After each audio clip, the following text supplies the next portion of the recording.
Hi, sixth graders. Mrs. Martin here for your April book talk.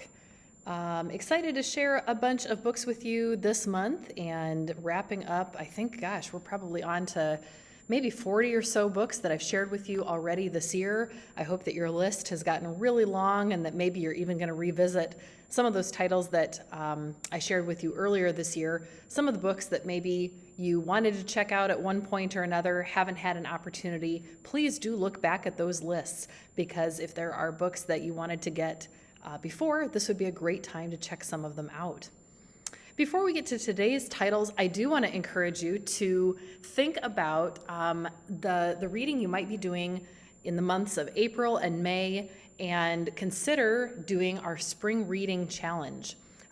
In the next couple of days, you will see a link that pops up on Schoology in your sixth grade group, as well as on our homepage if you visit our library homepage at all.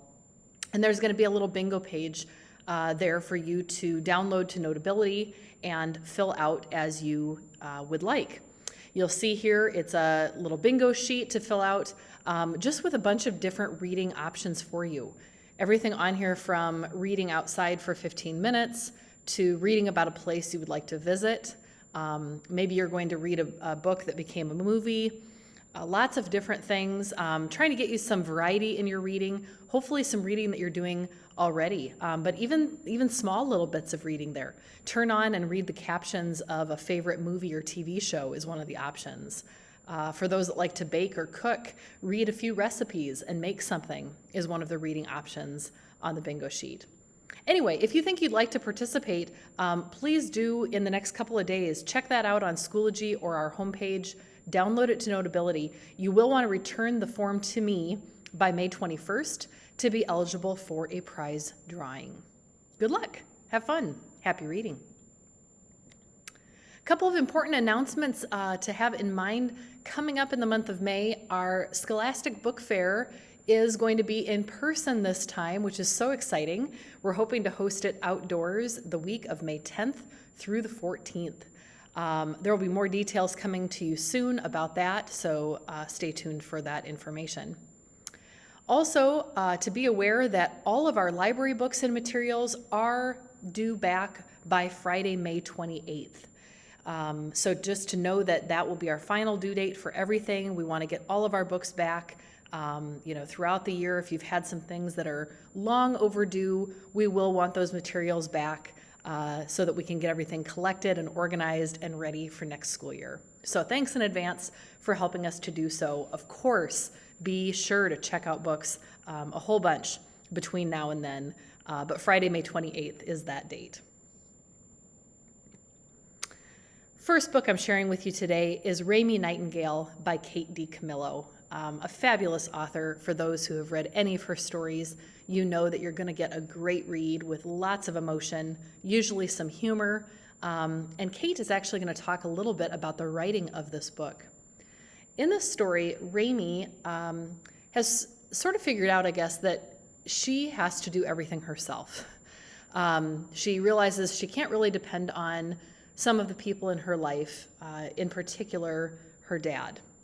Her dad has left her and her mom, and she has decided the way she's going to get her dad back is by winning the Florida tire competition. There's a Little Miss Florida competition, and Raimi knows how to twirl a baton. She's pretty darn good at it, and she believes that by doing that talent, she can win this contest, and her picture is going to get in the paper, and she's going to be famous, and it's going to bring her dad back to live with her and her mom. She thinks she's got to do that herself, and that's how it's going to work out. Kate is going to talk a little bit about writing this story as well. Let's take a look.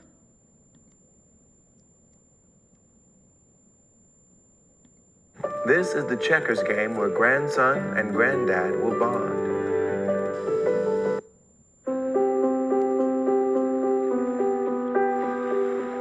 Hi everyone, I'm Katie Camello, and I'd like to talk a little bit about Raimi Nightingale and how I wrote the book.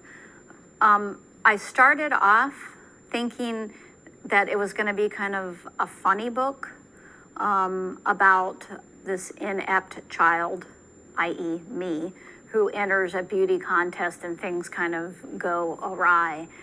But as I worked, the story kept surprising me. There were all these concerns that Raimi had. She worries about her soul. Raimi's father has left, and she feels like it's her job to bring him back. And so I ended up writing this story that was very much a reflection of who I was as a child, because my father left and I worried about my soul all the time when I was a kid. So it became this deeply personal book. I think that it's probably still a funny book, but it's also a book that grapples with some big things like loss and the state of your soul. And also it is a book about friendship and the salvation that can be found in friends and loving people. So that's where the story came from.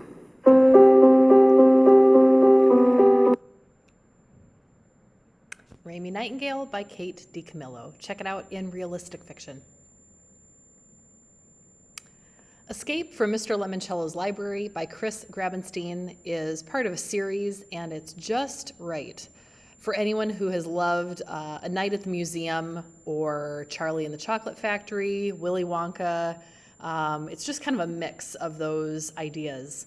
And this story, Kyle is a huge fan of really any kind of game. Board game, word puzzle, video game. He's all about any of those.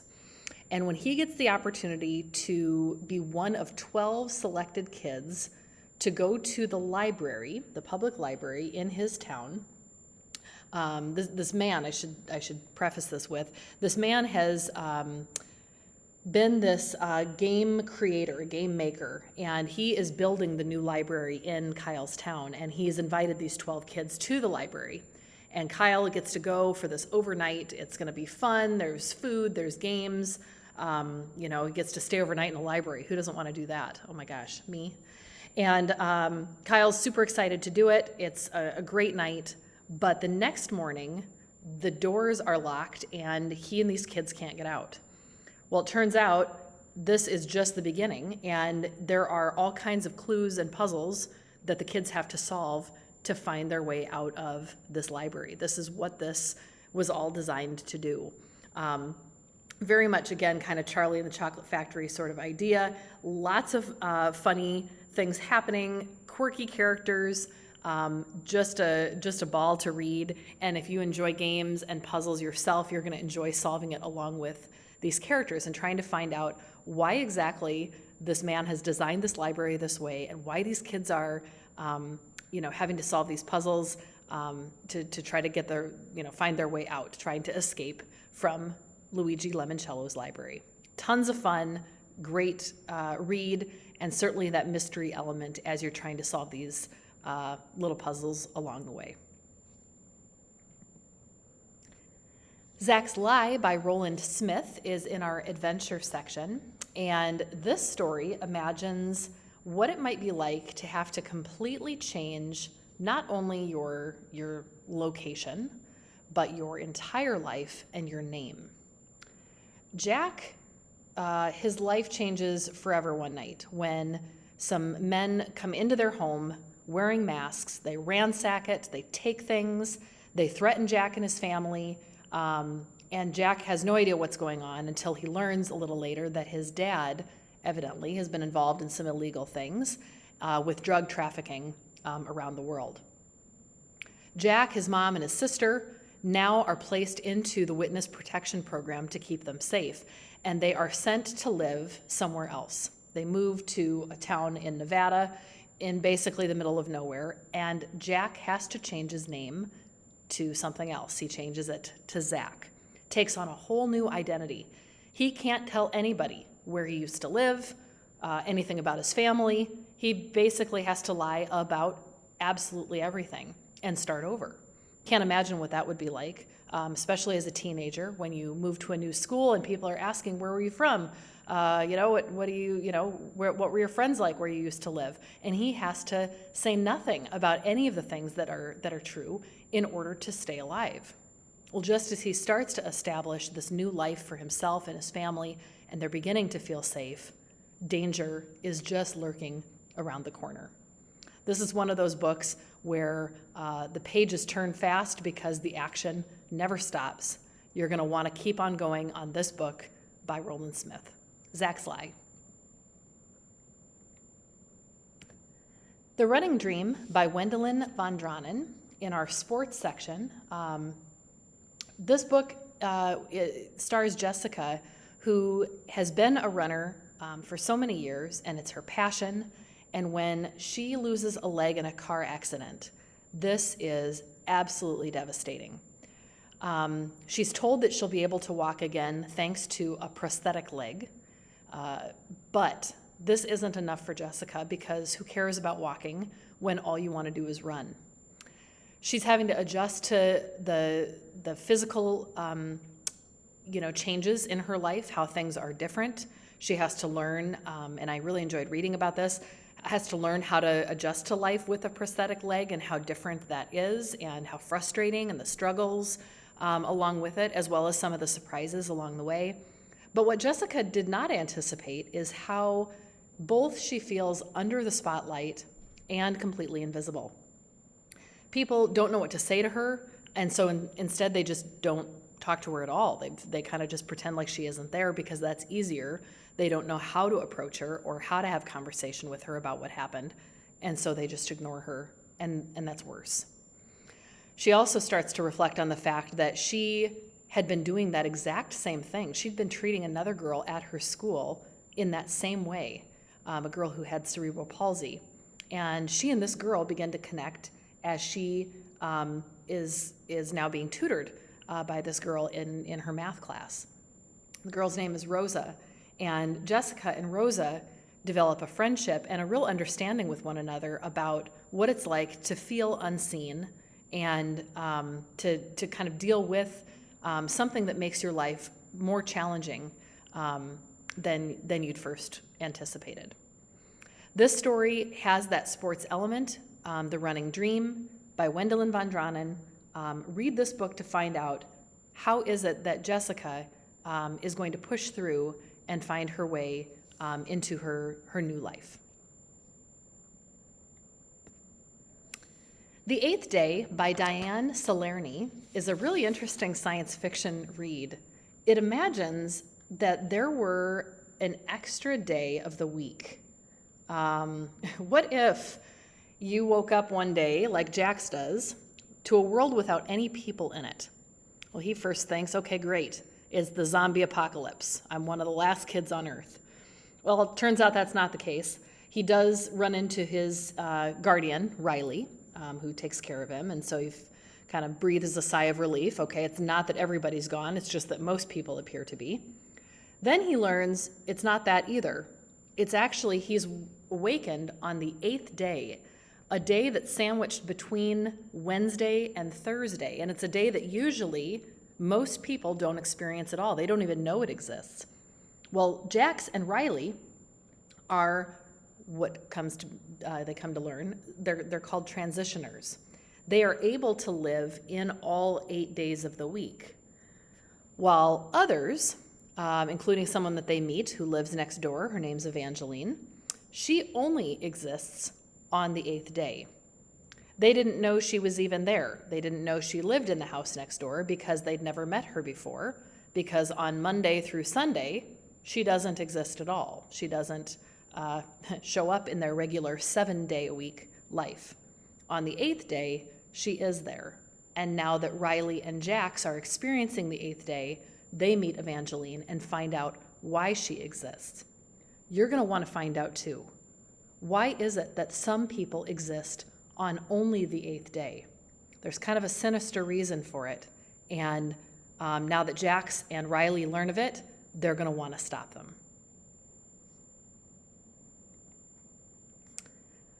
A Million Ways Home by Diana Wingett. Great book for those who maybe have felt out of place or have felt shifted around. That definition of home can change at times, and nobody understands that better than Poppy. Poppy's life is turned completely upside down when her grandma, who takes care of her, ends up in the hospital after a stroke. And the stroke that puts grandma in the hospital looks like it could keep grandma there for who even knows how long. Poppy also, right afterwards, witnesses an armed robbery, and the person who does the robbing, does the burglary, sees Poppy see them. And Poppy realizes that she's in danger because this person noticed the thing happen. Poppy ends up living in kind of now almost a witness protection program of sorts. She lives for a while with one of the police detectives' mothers in the story. In this book, she gets a chance to sort of learn what it's like to live in a temporary living situation. She becomes friends with someone as well as meet a dog that she begins to take care of, and a dog that hasn't been very well cared for. In fact, she begins to care for herself. And all along throughout this story, Poppy is wondering, is this robber going to figure out who she is and where she is and come after her? Is Grandma Beth even going to be able to come home? And if not, what does that mean for Poppy in the long term? She doesn't have any other family. Who will take care of her? She's only, I think, 12 in the story. So lots of questions, lots of things up in the air. And this realistic fiction story is really going to tug on your heartstrings. I hope you'll try out A Million Ways Home. One last suggestion for you today is in our fantasy section, and it's Seeing Cinderella by Jenny Lundquist. Our main character really wishes that her life were more like a fairy tale. And oh my goodness, who doesn't? Let's take a look at a book trailer to see a little more about this story. Writing's not that easy, but Grammarly can help. This sentence is grammatically correct.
So if you can imagine what it might be like to have glasses that allow you to read other people's thoughts, and how that could be both a blessing and maybe a curse. I'm not sure if I'd want to know exactly what people thought of me all the time. And you'll see how Cal, or Callie in the story, really gets a chance to see it both ways. Seeing Cinderella by Jenny Lundquist.